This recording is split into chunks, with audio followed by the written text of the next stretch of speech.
Thank you for watching the Shakaama Live Show with your host, Shakaama. Just a quick note, laziness really doesn't pay. So I broke down and bought some anti-plaque mouthwash because I was concerned about plaque buildup, what have you. I do brush twice a day and all that sort of stuff, and I'm constantly worrying about my teeth. I bought the mouthwash, and then I forgot where I had put it. And I was running around here for 2 weeks, wondering where the mouthwash was.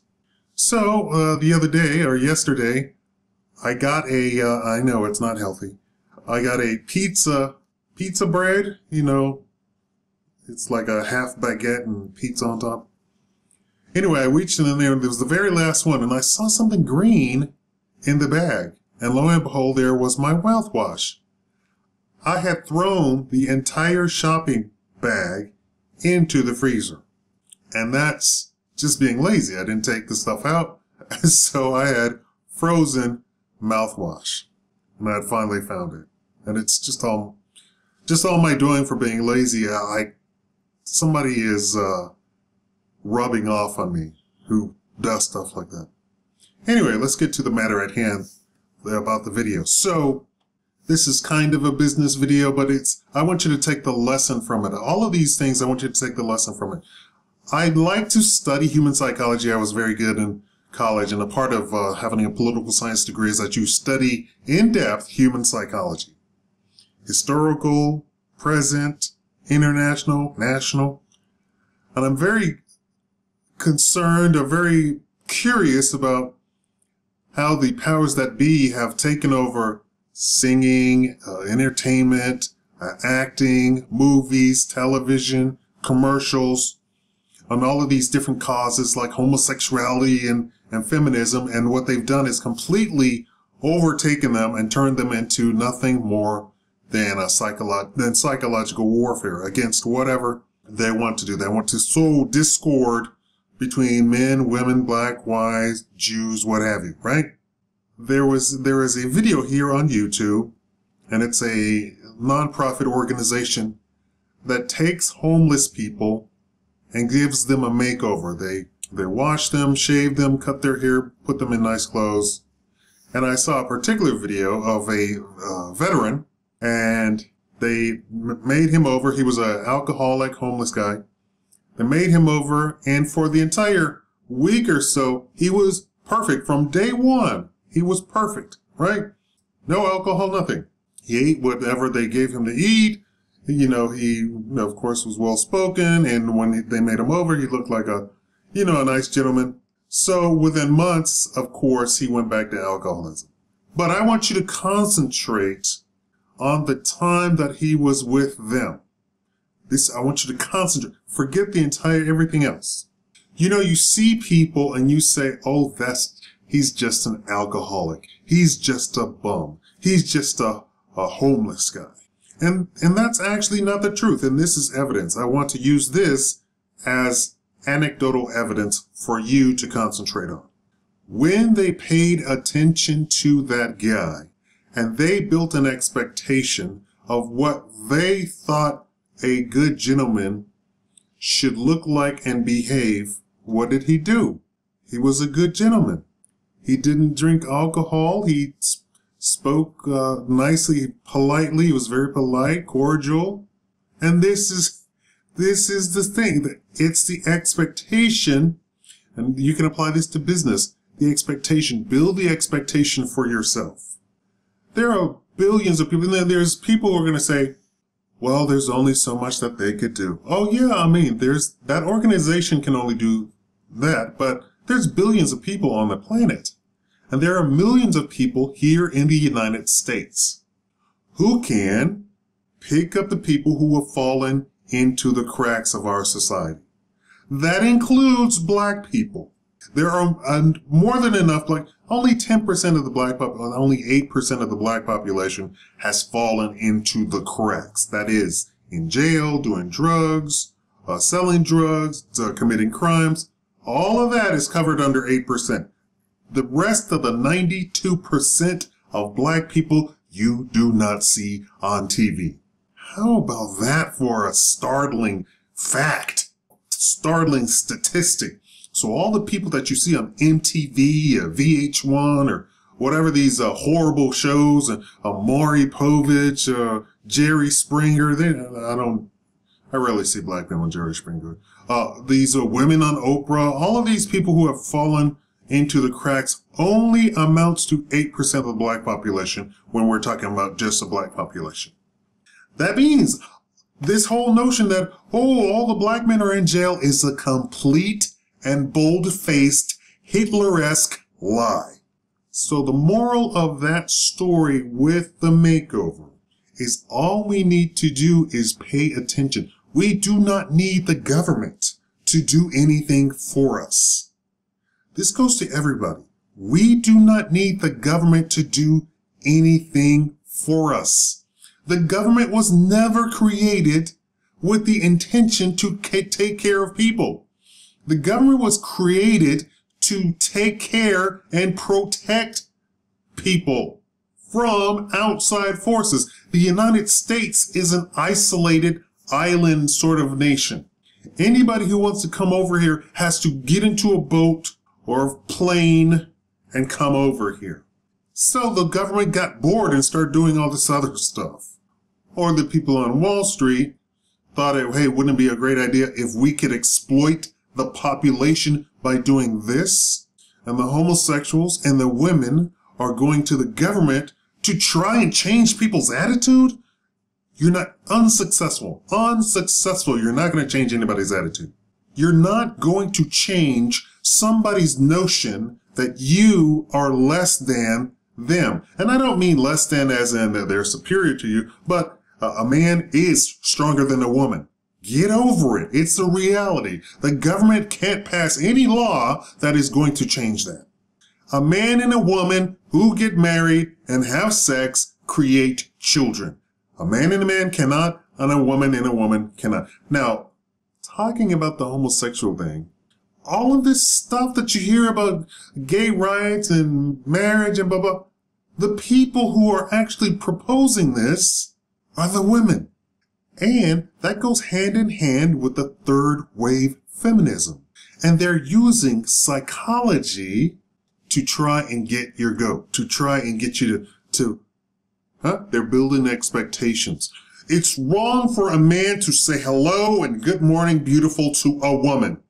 Any intelligent person listening to that would know that that is utter malarkey. That is just incomprehensible. That is how dastardly that is. You want to create an environment that you say is safe for women, but in actuality, all it does is depopulate the world. Love is about opportunity. Life is about opportunity. Business is about opportunity. Sir, here's my resume. Here's my resume? No meeting. You just saw him walking on the street and you handed him your resume and you got the job or you got the partnership or you got whatever. It's about opportunity. You strike when the iron is hot. There's a guy during the Clinton administration who was on the sidelines and stuffed his resume into the president's hand, and he was a part of the White House staff like a month later. True story. Opportunity. For all of the women who said that they were bothered by men saying good morning to them, well, first of all, let's look at that. Let's look at that environment to begin with. If you have an environment where people do not speak to each other, you have a combative environment to begin with. You have an environment where people are at odds with people. Good humans speak to each other. If you're putting out a video that shows men speaking to women and you're saying that is wrong, you need to leave the United States. Because we do not want a combative environment. You're trying to create warfare between men and women. You're not trying to create equality. You're not trying to create a loving environment. You're not trying to create a safe environment. No, none of that accomplishes any of that. If a man cannot say hello, good morning, damn a woman. if they can't say it to each other, because your next step is don't say it to each other. Saying hello to people on the street is unwanted language. You're creating a combative environment. You're creating, it's me against the entire world. And if that's what you want, you don't need to be in the United States, point blank. You need to leave. Everybody has termed that Southern hospitality, when in the South you can walk along and people on the street will say hello to you. Maybe in New York you don't do that because half the people there don't even speak English. So it would be frustrating to walk down the street, hello, how are you doing? And they'd be like, ¿Qué? No entiendo, you know? But in the South, where everybody's white and speaks English, and they say, hi, how y'all doing? Oh, we're just fine. So which is the better environment? Which is the safer environment? A woman would feel very comfortable and safe walking in an environment where she knows that she can say hello, how you doing to anybody. Why? Because if anything goes wrong, she can say, hey, this guy is bothering me, and people will come running to her defense. Why? Because it is a safe environment, a very familiar environment. Everybody's familiar with each other. They're not friends, they're just familiar with each other. They say hello, how you doing, good morning. That's the environment that you want women to feel safe in. You don't want an environment where the woman walks down and nobody says hello to her. First of all, she's not going to get a date. She's not, because that includes the grocery store, the post office, restaurants. You don't want them saying hello to her anywhere. A nightclub, you don't, no. This is unwanted. I'm here with my girlfriends. I didn't come here for you. This is the environment that you're trying to create. You're trying to sow discord. And the third wave feminism says they do not want people to get married. They have come right out and said it. So for you women who are still have your head screwed on, right? Don't call yourself feminist, because people are going to think that you're this lesbian, man-hating, anti-marriage, anti-baby, right? That's what they're going to think. The word feminism has been taken over by those people. I don't care how much you scream, but I'm all for equality. No, that's not what it's about anymore. That's not the definition today. You can be, I'm a proud feminist, I want the equality. No, that's not what it's about. And you can't redefine it. They have already coopted it. Just like the homosexuals coopted the rainbow and coopted pink and coopted stars, and the Jews coopted stars, and the Nazis coopted the African sun symbol. How about that one for irony? It's all psychology. The basics, so people in business said that you should really read The Art of War by Sun Tzu, right? It's psychology, that's all it is. There's a story in it of the great sword master being challenged to a duel, and he said, okay, I will challenge you to a duel, but I get to say where the duel occurs. So he said it was going to be on this island over here. They both get in the boat, they row over to the island, and he takes a running leap, pushes a boat into the water, and jumps into the boat and leaves the guy there. He says, I've won. Right? There's nothing the guy can do. That's called psychology. That's the psychology of it. Winning without shooting not a shot. And that's exactly what the third wave feminists are doing. That's the people who are controlling this whole homosexual thing. Homosexual thing that they're in control of that. They're not in control of it. Sorry to tell you, you're not in control of it. Now, the Jews think that they're in control. They're calling themselves Semites when they're actually Yugoslavian, Czechoslovakian, Russian. You're white, you're white, you're white. You've never been Semitic in your entire life. Your entire lineage is not Semitic. You're not Semitic. So somebody saying something against you is not anti-Semitic. It is anti-you. They don't like you. They don't like your actions. If that's the case, I can claim I am far closer to a Semite, and historically and ancestrally, I probably am a Semite, along with being a Nubian. I'm probably far more Semitic than any of you. You have no claim to the term, but you have co-opted it. And there's people who are using it to get away with murder, to get away with stealing people's hard-earned money, passing laws to say there should not be any anti-Semitic speech. You're not a Semite, so it doesn't apply to you. If I were ever accused of that, I would take the person to court and I said, I want a DNA test of you and all of your ancestors. And then I would make sure that the test results would be published. That's how you handle most of this psychology. You challenge the person challenging you. You don't just lay over and take it or roll over and take it. The veteran who was an alcoholic, he rolled over and took it, and he ended up in that position. And just a little bit of an option, a better option, he jumped to it. And he was fine while he was around them, and even a little bit afterwards. That change in his life was so strong that it lasted for months. And then when it wore off, he went back to his old lifestyle. But the lesson is there. We can be the change in people's lives. We can give people an option. If you know somebody who's on welfare and you think that, they just need a little push them. Go ahead. Create that environment of familiarity that I just talked about.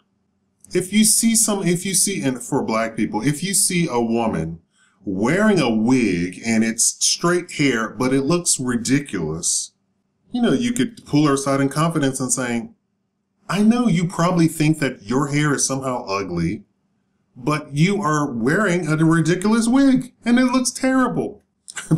I know that seems trivial, but these are little signs that people hate themselves, especially in the black population.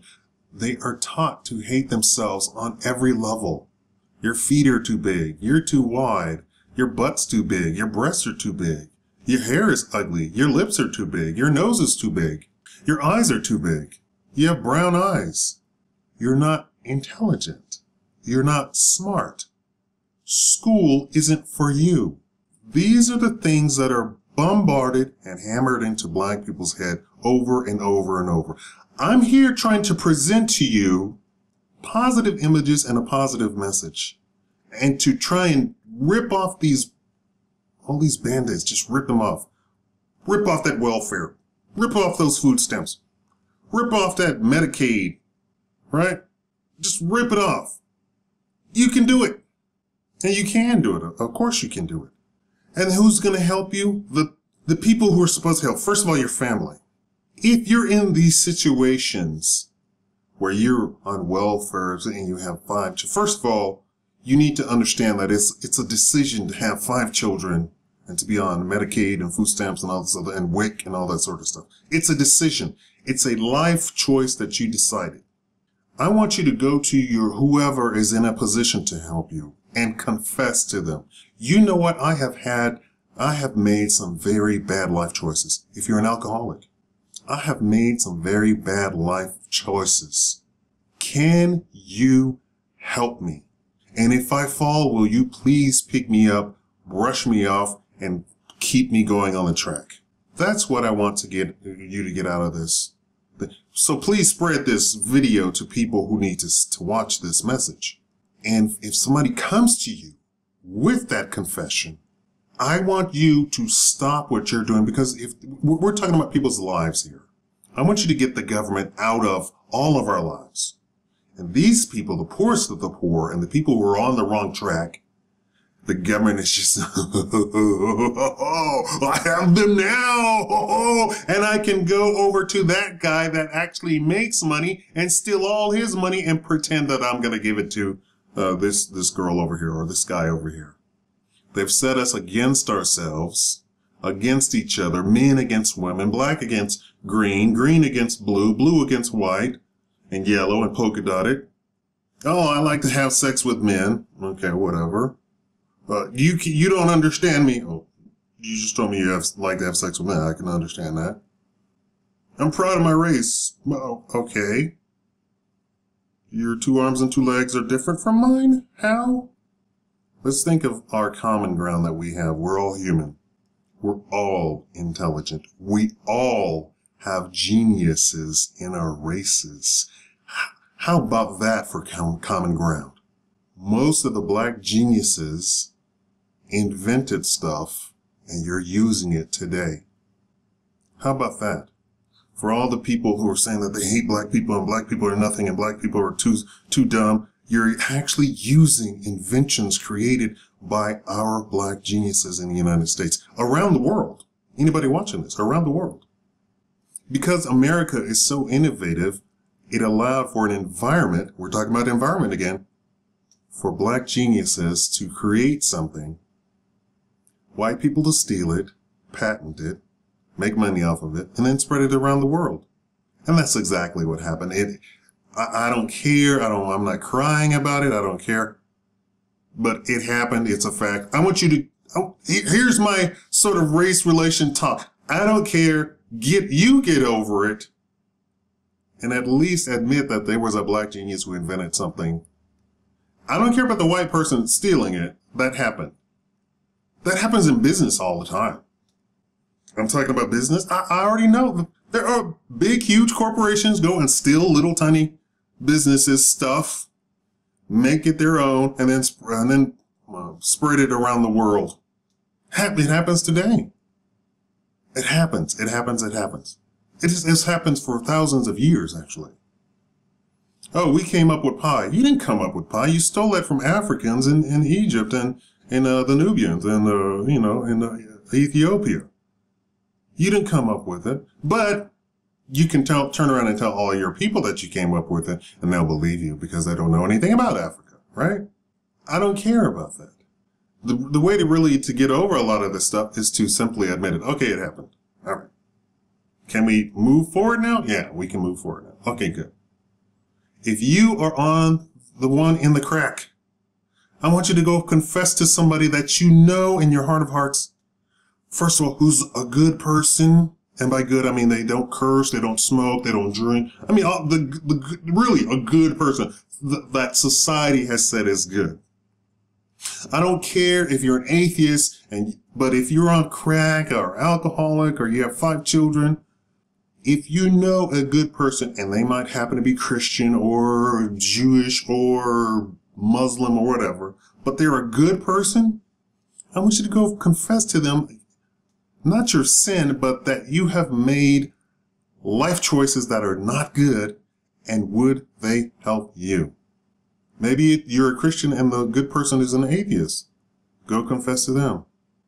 And I want you, the good person, to really think in your heart of hearts that you can make a difference by helping this person. And we need to continue doing this.